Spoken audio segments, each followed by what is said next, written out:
Baik, yang di depan kita ini adalah contoh data ya, data tentang Surabaya ya, berisi tentang FID. FID ini adalah apa namanya identitas yang akan kita gunakan nantinya ketika kita ingin menghubungkan antara data tabel kita ini dengan data spasial kita. Jadi lokasinya di mana dan sebagainya itu dihubungkan oleh FID. Kemudian di sini juga ada panjang apa namanya panjang dari area. Jadi ini adalah apa namanya semacam kelilingnya ya. Keliling kalau misalkan kita punya Skolilo itu panjang kelilingnya pinggirnya Skolilo itu berapa sih gitu ya. Ini satuannya ini meter ya. Berarti sekitar 13 Asemrowo itu sekitar 13 kilo ya. Kemudian ini safe areanya ini adalah luasnya. Luasnya dalam meter persegi. Kemudian kalau yang ini ID dari kelurahannya. Jadi kalau Anda buka masing-masing KTP-nya itu ada ID-nya dan tidak ada yang kembar. Ini bisa kita gunakan sebagai primary key. Jadi kalau teman-teman yang belajar tentang database itu kita harus menggunakan identitas yang hanya dimiliki oleh satu data ya, tidak dimiliki oleh yang lain. Kemudian ini luasnya dalam kilometer persegi. Kemudian yang ini saya coba misalkan nambahkan jumlah penduduk laki-lakinya berapa, penduduk perempuannya berapa, kemudian total penduduk per kelurahannya itu berapa, kemudian kebadatan, artinya jumlah penduduk dibagi dengan luas dalam kilometer persegi. Jadi ini adalah kepadatan dalam kilometer persegi. Nah, yang kanan ini adalah rasio laki-laki dan perempuan. Kalau yang ini, kalau dia 1 berarti dia lebih banyak laki-lakinya, kemudian kalau dia 0 berarti dia lebih banyak perempuannya. Nah, itu data ini sudah saya kirimkan ke Anda, jadi sudah bisa dicek. Itu datanya ini berasal dari data Surabaya dalam angka kalau tidak salah. Ini tahun lalu saya kumpulkan. Oke, selanjutnya sekarang kita ke sebuah software. Di depan Anda ada software namanya ArcGIS ya, atau ArcGIS. Ini adalah software yang komersil yang banyak sekali digunakan ketika kita mengelola data geospasial. Ya. Dan gambar yang ada di depan kita ini adalah Surabaya. Ini adalah data spasial Surabaya. Jadi kita bisa perhatikan ya, misalkan ini apa isinya. Ini adalah datanya. Kemudian kalau Anda lihat kiri bawah ini adalah koordinatnya. Sengaja koordinatnya saya ubah menjadi decimal degree gitu ya. Karena tadi malam saya coba untuk mengubah datanya dari SHP ke GeoJASN ya, supaya dia bisa mudah untuk dipakai di website. Oke, nanti kita akan lihat ketika data ini misalkan dikirim ke website. Nah, selanjutnya kalau kita perhatikan data kita ini ya, di sebelah kiri ini ada layer namanya ya. Layer ini kalau kita klik seperti ini ada beberapa menu di sini, dan biasanya kita nanti berkepentingan sama dua hal ya di sini. Yang pertama itu adalah atribut tabel, kemudian yang kedua itu properties. Jadi kalau kita buat atribut tabel itu isinya macam-macam ya. Yang penting itu adalah FID-nya ada, kemudian set-nya ada. Yang lain-lainnya ini bisa tambahan. Kalau kita perlu oke, kalau nggak perlu juga nggak apa-apa. Jadi sebagai contoh di sini ada data kelurahan, ini namanya field ya. Field kelurahan, kemudian kecamatan ini, kemudian ini adalah safe areanya. Ini kebetulan satuannya adalah meter. Nah, dengan data ini, dengan data kelurahan, kecamatan, save file, kita bisa menampilkan data kita, menampilkan data kita sesuai dengan keinginan kita, tentunya dengan merujuk pada ketersediaan data yang ada. Sebagai contoh, misalkan kalau sekarang saya lihat data saya hanya biru ya, kemudian hanya garis-garis, saya ingin mewarnai masing-masing kelurahan dengan warna yang berbeda. Itu kita tinggal klik kanan saja ya ke data kita, kemudian kita pilih properties di sini. Sini ada simbologi. Nah, simbologi namanya. Ini simbologi ini untuk ngatur pewarnaannya. Nah, bisa single, kalau kita single misalkan ini saya ubah misalkan jadi kuning ya. Kemudian saya oke, maka semuanya jadi kuning ya. Kemudian saya juga bisa ubah, misalkan saya ingin kategori, misalkan kategori berdasarkan kecamatan. Saya ingin klaster data saya berdasarkan kecamatan. Ini saya add all value, kemudian dia akan muncul nih berdasarkan kecamatan.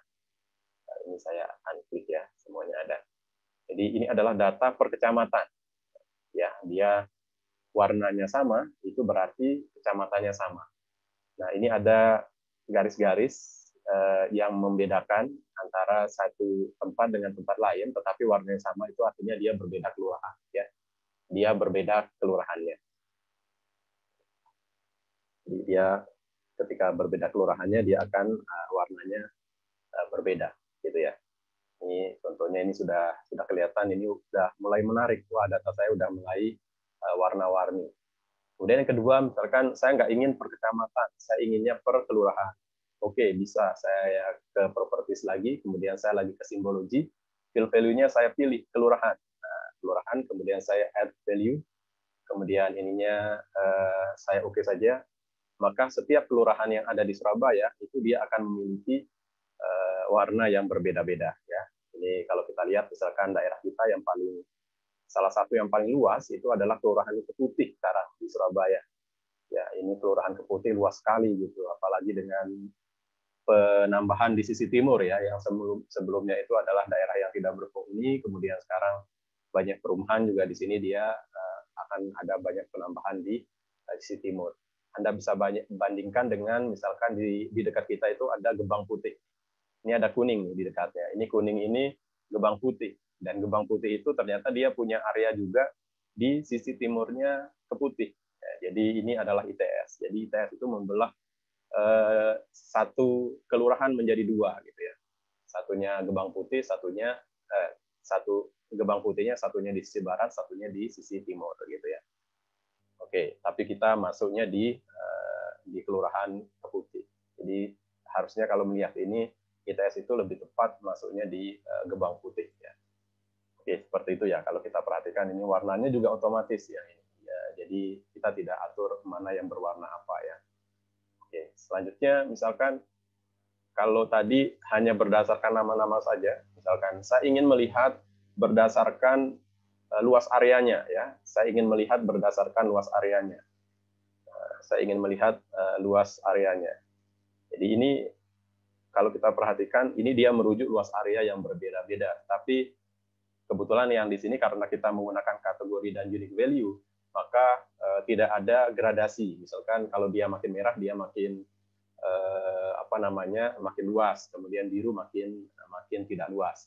Nanti kita lihat kita menggunakan yang lain. Nah, ini berdasarkan luasnya. Jadi masing-masing kelurahan akan berwarna berbeda-beda, tetapi luasnya itu tidak menunjukkan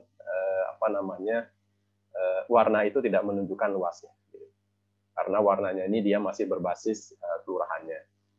Nah, di sini juga kita bisa unique value, many field. Jadi kita bisa membuka lebih dari satu field di sini, tidak hanya save areanya. Kemudian di sini juga kita bisa match simbol ya. Di sini kalau kita ingin simbol tertentu ya berdasarkan luas area, misalkan apakah yang akan terjadi, ternyata tidak terlihat perubahannya. Biasanya saya menggunakan quantity ketika kita memiliki data yang banyak ya, dan kita ingin masing-masing data itu mewakili persepsi warna yang berbeda. Jadi misalkan ada gradasi warna tertentu, maka makin seperti ini, misalkan kalau dia makin hijau makin sedikit, misalkan kemudian kuning tengah-tengah, merah itu makin banyak, misalkan graduated color, misalkan di sini value-nya kita ambil save area, kemudian ini bisa kita atur ya. Jadi dia kalau dia hijau ya, kebetulan dia ada 5 karena di sini kita gunakan 5. Kalau kita ingin 10 juga bisa. 10 misalkan, dia berarti 10 seperti ini atau yang lain. Kita oke. Anda bisa lihat gitu ya. Itu kalau kita perhatikan di sebelah kiri di sini ini ada legenda. Jadi makin kecil ya. Makin kecil luas areanya itu dia hijau, kemudian bergerak ke kuning, kemudian makin luas areanya merah. Jadi kita bisa lihat di sini kelurahan-kelurahan yang memiliki luas yang besar itu terletak di timur ya, di sini. Di kita, di sini di Kelurahan Keputih, kemudian Medokan dan seterusnya, dan di sisi barat ya. Sementara kalau kita perhatikan yang di tengah kota gitu ya, itu kecil-kecil kelurahannya di sini ya, kecil-kecil kelurahannya. Seperti ini. Oke, yang tadi berdasarkan apa namanya? Graduated color. Kemudian misalkan kemarin kita juga belajar bagaimana kalau kita ingin bikin simbol ya, misalkan saya ingin bikin simbol dan simbolnya cukup 5 saja misalkan ya, 5 saja jenisnya. Saya classify seperti ini. Kemudian warnanya juga bisa saya atur, misalkan kuning saja, hijau saja misalkan. Kemudian saya oke, maka saya akan dapat seperti ini. Jadi makin besar lingkarannya itu artinya luas areanya makin besar. Nah, ini juga nanti bisa kita coba dengan data yang sebelumnya saya kirimkan, misalkan tempat-tempat yang memiliki penduduk yang luas, yang banyak, itu akan diwakili oleh grafik yang besar, ya seperti yang kemarin yang kita pelajari. Kemudian selanjutnya misalkan saya proporsional simbol, misalkan di sini value-nya masih save area, ya. Kita cek di sini ya. Oke, seperti ini. Jadi kita bisa lihat makin ini cukup menarik ya data-datanya. Jadi warnanya juga bisa kita atur ya. Misalkan saya nggak mau nih warnanya nggak enak dilihat. Misalkan saya ingin hitam ya. Saya ingin hitam daerahnya. Oke, boleh-boleh aja. Ya, boleh-boleh aja. Dia hitam. Nah, seperti ini. Jadi Surabaya kita makin kelihatan makin bagus ya. Ini kayak Singapura kalau kita lihat ya. Kemudian saya ingin yang lain lagi, misalkan, oh ini kurang enak, misalkan dot density, misalkan, ini shape areanya saya geser, kemudian saya bisa ambil ya dot size-nya mana ya, kemudian background-nya juga bisa saya atur maunya mana ya, bisa terserah kita ya. Kemudian saya oke ya. Anda bisa lihat di sini. Jadi makin banyak titiknya dalam suatu area itu artinya dia luas ya. Kemarin kita belajar yang itu ya. Ini cuman kebetulan saya nggak bisa hitung nih berapa jumlahnya. Ini juga kalau di jumlah penduduk bisa kita gunakan cara dot density ini ya. Makin banyak titik dalam sebuah area berarti manusianya gitu ya makin banyak gitu ya. Oke, ini sudah terlihat kira-kira penyajiannya itu seperti apa sih gitu ya. Kemudian chart, saya ingin menampilkannya dalam bentuk chart misalkan. Oke, chart, saya ingin chart, saya oke aja. Kebetulan datanya karena hanya satu, jadi modelnya seperti ini. Ini karena dia hanya satu, jadi dia tidak ada perbedaan. Saya ingin bar, ini juga saya tarik ya. Kemudian saya oke. Anda bisa lihat, ini adalah tempat-tempat yang areanya luas itu akan diwakili oleh batang yang lebih tinggi ya dibanding dengan yang areanya sedikit ya. Kalau yang tadi awalnya kita menggunakan lingkaran, yang ini kita menggunakan bar ya, gunakan bar. Dan di sini juga ada skalanya ya, kita ambil. Jadi ini kalau dia panjangnya segini, dia luasnya 10.000 meter persegi. Oke, selanjutnya adalah di sini ada chart stackle, kita cek ya. Nah, ini juga akan menarik kalau datanya lebih dari satu ya. Ini kebetulan datanya hanya satu, jadi dia tidak ada warnanya. Nanti kita coba dengan data yang sebelumnya saya kirimkan. Oke, ini juga multiple attribute. Oke, seperti itu untuk data awal. Jadi nanti mungkin kalau Anda ingin mencoba menggunakan data SHP-nya juga bisa saya kirimkan. Nah, itu bagian pertama. Jadi bahwa data spasial itu kalau kita udah punya datanya ya, ada atributnya juga bisa kita tambah-tambah sesuka kita gitu. Itu ketika kita ingin melakukan visualisasi ya, itu sangat gampang banget ya, sangat gampang banget saat ini. Kalau dulu itu untuk melakukan visualisasi kita harus punya apa namanya pensil berwarna dan sebagainya ya, karena harus dilakukan secara manual gitu. Dan perlu seni yang luar biasa. Nah, kalau yang sekarang sudah banyak sekali dengan perkembangan teknologi apa namanya kemajuan yang ada sehingga kita bisa melakukannya dengan sangat mudah. Oke, seperti itu. Kemudian saya ingin menunjukkan Anda bahwa bagaimana jika saya sudah punya data ya. Ini adalah saya anggap data spasialnya karena dia ada geometriknya di sini, lokasinya di mana, kemudian luasnya berapa, bentuknya bagaimana, itu sudah kelihatan di sini. Kemudian saya ingin nambahkan data atributnya ya tadi, karena atribut saya kan hanya luas ya, kayaknya nggak keren kalau hanya luas. Saya ingin melakukan analisis yang lain, misalkan. Oke, di sini ada Excel judulnya penduduk ya, ada Excel judulnya penduduk. Oke, di sini SBY penduduk ya. Oke, saya lihat ini ada Excel judulnya penduduk. Saya ingin ambil datanya di sini. Ini saya drag and drop aja ke sini. Oke, nah masuk dia ke sini. Kalau ini saya buka, ya, kira-kira isinya seperti ini. Ada kelurahan, ya, sama dengan yang tadi, sebagian sama, save length, save area ada, ID juga ada. Kemudian yang baru di sini, misalkan luasnya dalam kilometer persegi, jumlah penduduk laki-laki, jumlah penduduk perempuan, jumlah penduduk dan kepadatan penduduk serta rasio itu adalah tambahan. Nah, supaya saya bisa narik datanya, itu saya tinggal link saja. Jadi di sini ada fasilitas untuk link and join ya. Saya join di sini ya. Saya join data saya. Saya join, kemudian saya pilih datanya. Saya akan join menggunakan FID karena yang paling gampang dan tidak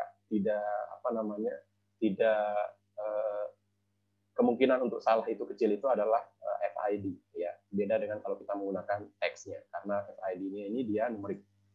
Kemudian di sini ada data penduduk. Jadi ini adalah dari data kedua. Saya hubungkan dengan yang apanya? FID. Oke, sama-sama FID. Kemudian saya validate join. Di sini saya perhatikan all field data resident mark. Oke, dia oke, tidak ada masalah. Saya oke. Maka kalau saya buka data ini ya, data ini dia udah banyak isinya sekarang. Banyak isinya. Tidak hanya 3 yang tadi. Jadi ada namanya padatan dan sebagainya. Tetapi ini dia hanya join ya. Dia join. Jadi data aslinya berasal di Excel tadi, kemudian saya tinggal ngambil datanya. Tetapi datanya itu tidak secara permanen ada di file sby_geo ya. Saya bisa taruh di situ asal ini saya simpan. Misalkan saya simpan di sini ya, export data. Kemudian di sini saya pilih ya, export view-nya adalah saya ganti misalkan SBY penduduk ya, SBY penduduk misalkan. Oke, saya sudah punya. Berarti sekarang SBY penduduk ini itu isinya lengkap di sini ya. Di sini isinya lengkap.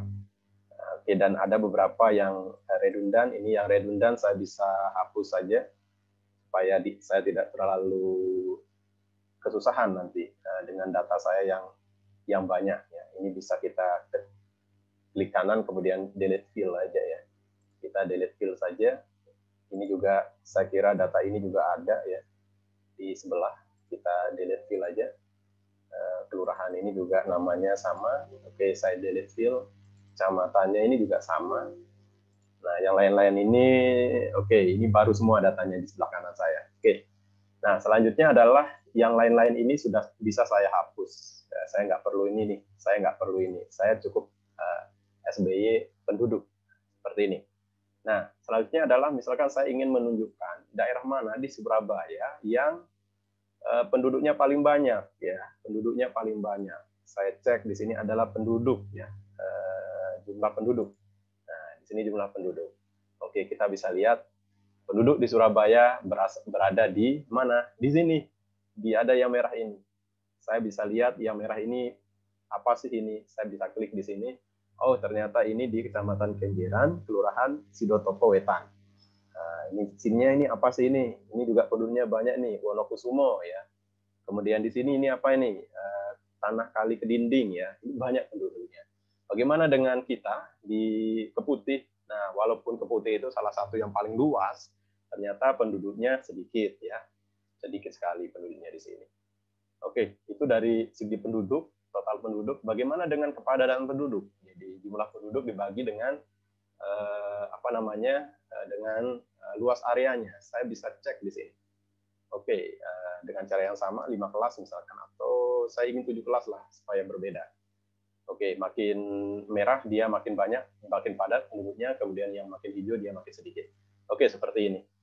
Nah, kita bisa perhatikan nih, kalau Surabaya di sisi timur ini penduduknya sedikit, jumlah kepadatan penduduknya sedikit. Di sisi barat juga sama. Nah, Surabaya itu ngelumpuk itu di tengah-tengah. Jadi ini sangat-sangat padat ini. Kalau tadi yang banyak penduduknya hanya di sisi utara ini, tapi kalau kita lihat dari sisi kepadatan, di sini juga padat. Karena apa? Karena areanya sedikit. Nah, kita bisa cek di sini. Ini apa sih ini? Ini Kelurahan Kupang Kerajaan, Kecamatan Sawahan. Kemudian ini adalah Kelurahan Banyu Urip, dan seterusnya. Seperti itu ya. Jadi ini adalah cara untuk menampilkan data dengan mudah. Kemudian saya juga tertarik dengan sebuah data. Jadi kalau jumlah penduduk laki-laki, karena kita punya jumlah penduduk laki-laki dan jumlah penduduk perempuan, saya ingin melihat di manakah jumlah penduduk penduduk kita itu paling banyak laki-lakinya, di mana yang paling sedikit laki-lakinya. Oke, sekarang saya ingin ubah ya. Ini graded color, saya bisa menggunakan unique color ya.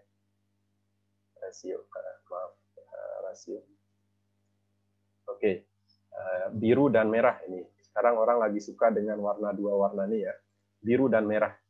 Biru dan merah. Jadi kalau di Amerika birunya ini adalah Biden, merahnya Trump. Kalau di kita birunya ini laki, merahnya ini perempuan. Kita cek.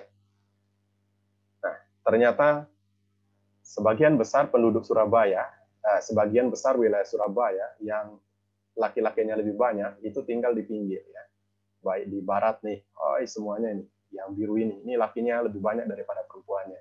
Di timur juga seperti itu ya, di timur juga seperti itu. Tapi ternyata yang cukup menarik itu adalah di kawasan-kawasan tengah di sini. Kawasan-kawasan tengah ini banyakan perempuannya ya, banyakan perempuannya. Oke, di sini banyakan perempuannya di sini. Nah, ini juga menarik juga ini, jangan-jangan karena data penduduk keputih misalkan, data mahasiswa ikut direkam, didaftarkan, itu dia berubah ya. Di sini keputih nih, keputih lebih banyak laki-lakinya dibanding misalkan kalau kita lihat Gebang. Nah, Gebang itu lebih sedikit laki-lakinya atau lebih banyak perempuannya. Oke, begitu ya. Kemudian saya ingin nampilkan data yang lainnya misalkan. Karena sekarang data saya banyak, jadi saya bikin chart. Saya ingin bikin chart. Chartnya itu adalah laki-laki dan perempuan. Ya. Saya ingin lihat laki-laki dan perempuan. Oke, mana sih yang lebih banyak laki-laki dan perempuan? Saya pilih laki-laki dan perempuan. Saya bikin pie ya. Saya bikin pie. Oke. Kebetulan di sini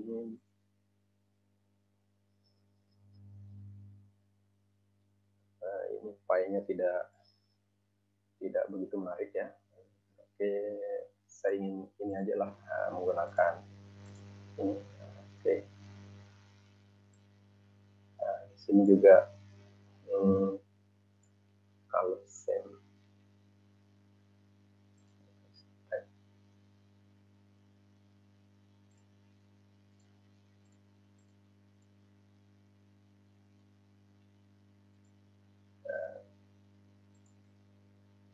Saya bisa bikin warnanya ya, supaya tidak bingung. Yang laki biru ya, ini tinggal saya klik aja di kanan, itu perempuan ya. Nah, ini dia muncul. Nah, ini kelihatan nih, totalnya itu adalah, panjangnya ini adalah total penduduk, kemudian merah dan birunya ini adalah laki-laki dan perempuan. Jadi kalau kita perhatikan misalkan sebuah tempat di sini itu lebih banyak laki-lakinya daripada perempuannya. Yang biru lebih banyak daripada yang merah. Atau saya ingin menggunakan yang tadi ya, saya menggunakan pie saja misalkan ya. Oke, pie. Oke, di sini juga menarik nih. Saya bisa tunjukkan dengan lingkaran-lingkaran ini ya. Saya bisa tunjukkan dengan lingkaran-lingkaran ini. Oke, ternyata misalkan di sebuah daerah di sisi selatan Surabaya, sisi tenggara Surabaya di sini, di Gunung Anyar, itu jumlah laki-lakinya itu lebih dari setengahnya ini ya, hampir 75%-nya itu laki-laki nih. Kita bisa lihat di Gunung Anyar. Kemudian yang tadi misalkan ini yang mirip nih, mirip 50%, 50%, ini kira-kira apa nih? Ini adalah Kelurahan Keputih ya. Kelurahan Keputih ternyata laki-laki dan perempuannya itu walaupun lebih banyak laki-lakinya tidak terlalu jauh ya, tidak terlalu timpang ya. Kita bisa lihat mana yang timpang sekali di sini, kira-kira ya di sini ya kita bisa cek datanya. Jadi ini mungkin yang timpang sekali juga ini ya. Daerah mana ini? Sorry. Oke, sorry.